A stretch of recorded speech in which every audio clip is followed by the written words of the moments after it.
Hello everyone, this is Team 5, Shweta and Sushant. Today we are here to discuss about our final project in this course Visual Analytics. We are focusing on the mini challenge 1 taken from 2019 VSAT challenge disaster at St. Himark. This data primarily talks about the series of earthquakes that happened in the city St. Himark. Before the earthquake has occurred, the city has released a mobile application to report an earthquake with the details such as shake intensity, area, and time, including the categories such as buildings, water, and power, etc. In this presentation, we will explore the challenges faced by St. Himark following the earthquake and highlight the importance of utilizing visual analytics to gain a comprehensive understanding of the damage and plan for recovery efforts. Coming to the dataset, the provided dataset contained a CSV file containing the columns such as timestamps, shake intensity, and area with corresponding categories such as power or sewage, etc.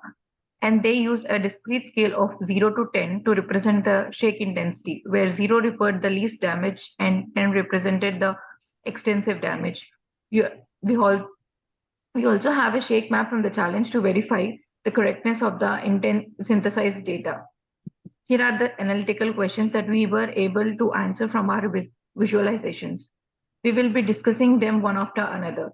Coming to the first one, which areas were hit the most? So here is the scatter plot drawn across number of reports versus date for every neighborhood. The neighborhoods are listed in the right side legend along with its unique color. So from this, we can see how many reports were made from which place in a particular day. On 6th and 8th, more number of reports were made in Eastern neighborhood, and on the 7th, it was Broadway. And 9th and 10th, it was more number of reports were reported in the city called Old Town. And on the 11th, it was the highest number of reports were made in East Perrin. The second one is the tree map showing the hardest hits in the neighborhood, comparing reported seismic readings to the actual ones. In this tree map, if we hover around on the figure, we can see the data of the city and its severity score. From this graph, we can tell that the overall severity is high in Old Town with a severity score of 485 and 787. And the least was from Chaparral. Coming to the third one, which is a word cloud showing the neighborhood with the reliable reports. So this basically shows the name of the neighborhood in the size according to the number of reports from that particular neighborhood. From this figure, we can see that the more percentage is constituted by Scenic Vista as it has more font size, and the least was Wilson Forest, which is very small in the word cloud. As we analyze the reliability of reports from different neighborhoods, we use two powerful visual analytics, and the other one is a network graph analysis. Through the network graph, we map the connections between neighborhoods based on their reporting reliability, with highly connected neighborhoods indicating greater reliability. By combining these techniques, we were able to pinpoint neighborhoods that consistently reported key information and had extensive interaction with other neighborhoods. Next, please.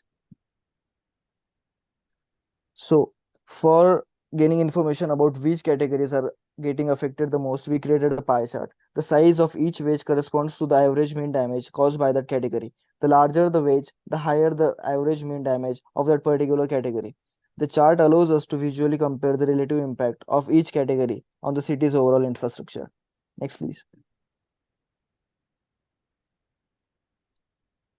In this project on situational awareness after the earthquake, we have created a compelling stacked bar plot to showcase the areas with the most power outages. This visualization allows us to easily identify the neighborhoods that are experiencing severe disruptions in their power supply, helping emergency responders prioritize their efforts in deploying sources for immediate restoration. By analyzing the data from the app responses and combining it with the shape maps, we have been able to provide valuable insights into the areas that require urgent attention for power restoration. Next, please.